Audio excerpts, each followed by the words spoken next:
السلام عليكم ورحمة الله وبركاته. الحمد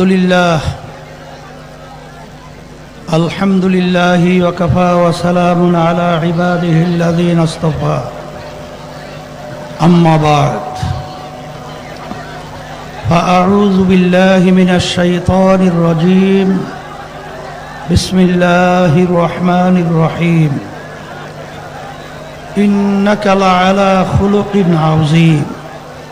صدق الله العلي العظيم. সবাই দুরূদ শরীফ পড়ি। اللهم صل على محمد وعلى آل محمد كما صليت على إبراهيم وعلى آل إبراهيم إنك حميد مجيد. اللهم بارك على محمد وعلى آل محمد كما باركت على إبراهيم وعلى آل إبراهيم إنك حميد مجيد. শুকরিয়া আদায় করতেছি মহান রব্বুল আলামিনের দরবারে। রব্বুল আলামিন জাতীয় সিরাত কমিটির উদ্যোগে আজকের এই বরকতময় মজলিস, মানুষের ভিতরে উত্তম মানুষ, বিশেষ করে এখানে অনেক তলেবে ইলমরা আছেন, নায়েবে রসুলরাও আছেন এবং জাকিরিন শাকিরিন আল্লাহর বান্দারাও আছে। হাদিসের মধ্যে আসছে আল্লাহ রসুল সাল্লাল্লাহু আলাইহি ওয়াসাল্লাম তলেবে ইলমদের সম্মানের ব্যাপারে বলেছেন, ফেরেশতারা পর্যন্ত তাদের পায়ের নিচে পাখা বিছায়া দেয়, এমনকি পানির ভিতরে মাছ পর্যন্ত তাদের জন্য দোয়া করে। কিয়ামতের ময়দানে আল্লাহ রাব্বুল আলামিন আল্লাহর বান্দাবান্দিকে মাফ করার জন্য ওসিলা তালাশ করবে। যারা আজকে আমরা এই বরকতময় মজলিসের ভিতরে আসছি, নিয়াত যাদের সহি, আল্লাহ রাব্বুল আলামিন এ ওসিলাই আমাদেরকে মাফ করতে পারেন। আমি আপনাদের সামনে যে আয়াত শরীফ তেলাওয়াত করেছি, আল্লাহ রাব্বুল আলামিন বলেছেন, নিশ্চয়ই আপনাকে আমি উত্তম চরিত্রের অধিকারী করে আমি সৃষ্টি করেছি। আল্লাহ রাসূল সাল্লাল্লাহু আলাইহি ওয়াসাল্লাম কেমন চরিত্রের ছিলেন, কেমন মানুষ ছিলেন, এটা অত ব্যাখ্যা না দিয়ে সংক্ষেপ, অক্সফোর্ড বিশ্ববিদ্যালয়ে দুনিয়ামুখী একটা শিক্ষা প্রতিষ্ঠান উল্লেখযোগ্য। সেখানে বিজাতিরা দুনিয়া সৃষ্টির পরে 100 মনীষীর নাম তারা বই আকারে লিপিবদ্ধ করেছে, নাম রেখেছে দ্য 100। আমি মদিনা শরীফ গেছিলাম, তখন আমাদের ইঞ্জিনিয়ার আব্দুল হাই সাহেব, সে আমাদেরকে দাওয়াত করছিল তার বাসায় যাওয়ার জন্যে। আমরা বাসা যাওয়ার পরে ওই বইটা আমার সামনে নিয়ে আসছে, বলতেছিল, হুজুর দেখেন তো বইটার নাম কি। বললাম, বলে দেখেন তো বইটার প্রথম নামটা কার। আমি তখন দেখি বইটার প্রথম নামটাই হলো মুহাম্মদুর রাসূলুল্লাহ সাল্লাল্লাহু আলাইহি ওয়াসাল্লাম। এই নামটা কিন্তু আমরা উলামায়ে কেরাম বা মুসলমানরা নিয়ে আসি নাই, এই নামটা কিন্তু বিজাতিরা তার যে আখলাক এবং তার চরিত্র এবং তার গুণ, এই সব বিবেচনার মাধ্যমে তার নামটা কিন্তু তারা 1 নম্বরে নিয়ে আসতে বাধ্য হয়েছে। আপনারা জানেন, বিজাতিদের ভিতরে আলোচনা হচ্ছিল যে সে একজন মনীষী ঠিক আছে, কিন্তু প্রথম নাম তার নাম না নিয়ে আইসা তার নাম একটু নিচেও তো রাখা যায়। তখন যারা নাকি নামটা প্রথম নিয়ে আসছিল, তখন তারা বলেছিল যে তাইলে তোমরা এমন একটা নাম প্রস্তাব করো যেটা প্রথম নিয়ে আসা যায়। তোরা তামাম দুনিয়া তালাশ করেছে, তন্ন তন্ন করে হন্য হন্য হয়ে তালাশ করার পরেও ওই নামের গুণ বিশিষ্ট মানুষ দ্বিতীয়ত দুনিয়া সৃষ্টির পরে আর দ্বিতীয় পাওয়া যায় নাই। আমরা বিশেষ করে সিরাত সম্মেলন করব। আমি আমাকে বলছি, আমার ছেলেদেরকে বলছি, সমস্ত কালিমাগো মুসলমানদেরকে বলবো, যদি আল্লাহ রাসূল সাল্লাল্লাহু আলাইহি ওয়াসাল্লামের আখলাক চরিত্র, তার রেখে যাওয়া নিদর্শন যদি আমরা ফলো করতে পারি, তাহলে সেই মানুষটা দুনিয়াতেও সম্মানিত হবে, উত্তম মানুষ হবে, এবং আখিরাতেও সম্মানিত উত্তম মানুষ হিসাবে আল্লাহ রাব্বুল আলামিনের কাছে গণ্য হবে। উত্তম মানুষ হওয়ার জন্য সবচেয়ে বড় কথা হলো এই, আল্লাহ রাব্বুল আলামিন তার রাসূলকে দুনিয়াতে পাঠিয়েছেন কতগুলো কাজ নিয়ে। ইয়াতলু আলাইহিম আয়াতিহি ওয়া ইউযাক্কিহিম ওয়া ইউআল্লিমুহুমুল কিতাবা ওয়াল হিকমা। ওয়া ইউযাক্কিহিম, এটা কিন্তু আত্মা শুদ্ধি, যেটাকে কলব বলা হয়।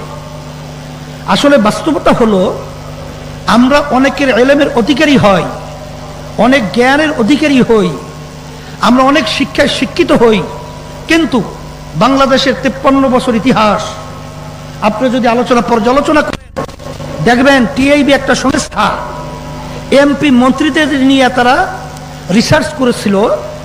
তদন্ত করার পরে তারা তদন্ত ফল প্রকাশ করেছে, 100 জন এমপি মন্ত্রীদের মধ্যে 97 জনের মতো এমপি মন্ত্রী দুর্নীতিগ্রস্ত, অর্থাৎ চোর।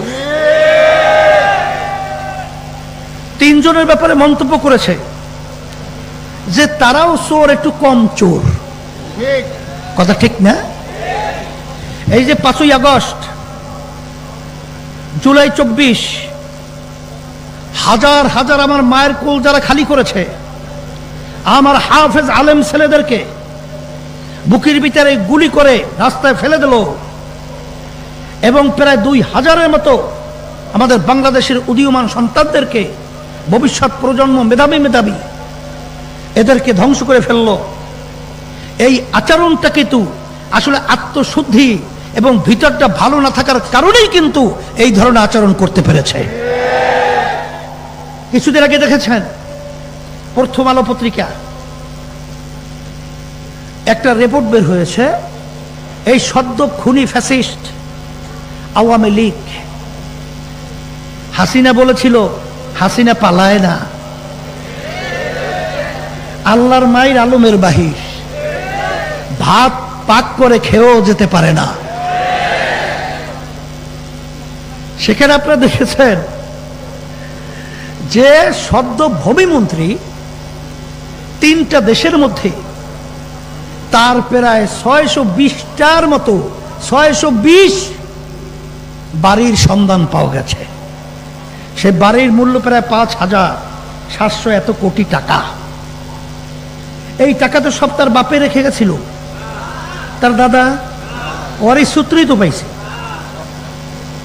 এ টাকা কাদের? আমাদের টাকা। ওরা ক্ষমতার মসনদে চেয়ারে বসে আমাদের টাকাগুলো বিদেশে পাচার করেছে। এটা কেন পেরেছে?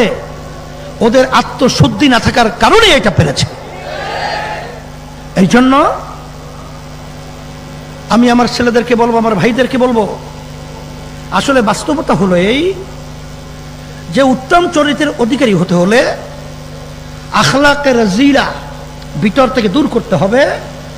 যদি এটা আমরা করতে পারি, তাহলে আল্লাহর রহমতে দেখবেন আসাতেজা ইকরাম, ওলামা ইকরাম তারা যে দাবি করেছেন, আমার তো মন বলছে যে অল্প সময়ের ব্যবধানে এ দেশের ভিতরে সংসদে কালেমা তাইয়্যিবা লা ইলাহা ইল্লাল্লাহর পতাকা পতপত করে উঠতে পারবে ইনশাআল্লাহ। আর যখন আমরা আত্মশুদ্ধির ব্যাপারে যখন নাকি আমরা অন্যান্য চরিত্র অবলম্বন করব, তখনই কিন্তু সেখানে আল্লাহ রাসূল সাল্লাল্লাহু আলাইহি ওয়াসাল্লাম বলেছেন, হুব্বুদ দুনিয়া রাসু কুল্লি খাতিয়াতিন, সমস্ত গুনার মূল হলো এই দুনিয়ার মোহ, ক্ষমতার মোহ, সম্মানের মোহ, সম্পদের মোহ। আর এই ক্ষমতা এবং সম্মান এবং সম্পদের মোহ যতক্ষণ পর্যন্ত আমরা দূর করতে না পারবো, ততক্ষণ পর্যন্ত 53 বছরে যে ঘটনা হয়েছে, আল্লাহ মাফ করুক, সেরকম ঘটনা আমাদের দেখতে হবে। এই জন্য আমি 5ই আগস্টের পরে আল্লাহর রহমতে আপনাদের দোয়ায় আমরা চেষ্টা করেছি সমস্ত ইসলামী দলগুলো আমরা যেন একত্রিত হয়ে একটা বাক্স জাতির কাছে আমরা উপহার হিসেবে পাঠাতে পারি। আল্লাহর রহমতে, আপনাদের দোয়ায়, আল্লাহর খাস মেহেরবানিতে, আল্লাহর রহমতে অবস্থা খুবই ভালো, অনেক ভালো আল্লাহর রহমতে।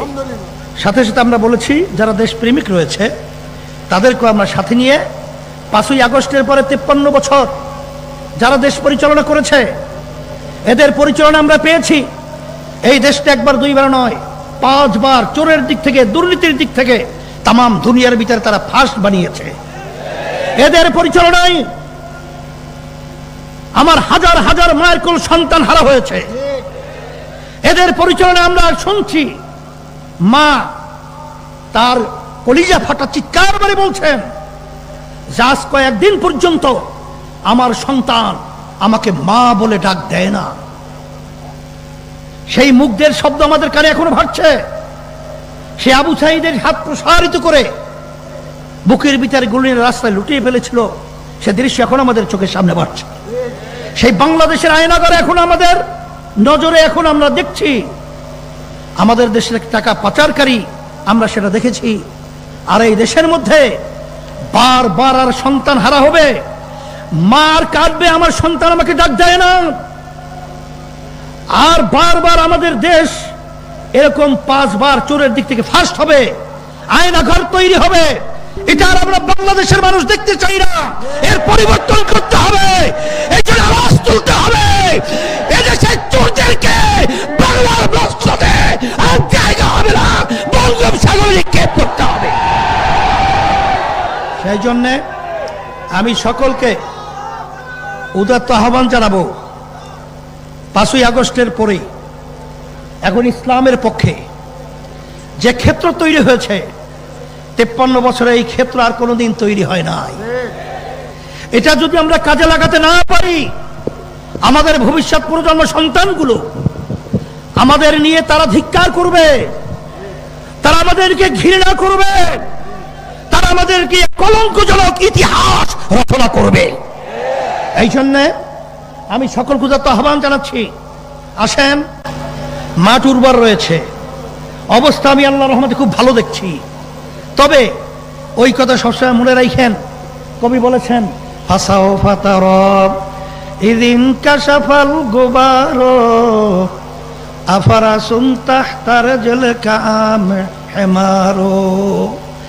এই কথা আমাদের মনে রাখা, তারপর আমাদের সামনে যদি পথ চলতে পারি, আল্লাহর ফজল করমে আমার মন বলছে, আমি যেটা আল্লাহর রহমতে দেখছি। আমি সেদিন চুয়াডাঙ্গা আলোচনা করতে গিয়ে তখন আমার হঠাৎ মুখ থেকে বের হয়ে আসছিল যে আল্লাহ রাব্বুল আলামিন এক জালেম, এক খুনি, এক কিনা গুমি এবং আয়নাগার তৈরিকারী আল্লাহ আমাদের দেশ থেকে তাড়িয়েছেন। সেখান থেকে আবার নতুন চাঁদাবাজ, টেন্ডারবাজ, স্টেশন দখল এবং ঘাট দখল এবং বিভিন্ন বিদেশের তাবেদারি, এক দেশে বৃষ্টি বলে আর এক দেশের ছাতি ধরে সেই দেশের এই বাংলার রাস্তাদের মধ্যে ওরা আল্লাহর ফজল করবে, বসতে পারবে না, দেওয়া যাবে না। ওদেরকে বাংলার জমি থেকে উৎখাত করতে হবে ইনশাআল্লাহ। এই আশাবাদ ব্যক্ত করছি। আজকে সিরাত মাহফিল সম্মেলন আল্লাহ রাব্বুল আলামিন কবুল করে নেক, আল্লাহ রাব্বুল আলামিন বরকত দান করুক। আমি দোয়া চাই, আপনাদের জন্য দোয়া করি, আল্লাহ যেন আমাদের সবাইকে একাকার হয়ে ইসলামের পক্ষে, দেশের পক্ষে, মানবতার কল্যাণের পক্ষে এবং সিরাত নবী সাল্লাল্লাহু আলাইহি ওয়াসাল্লামের আদর্শবান হয়ে আমাদের জীবন গঠন করতে পারি। আল্লাহ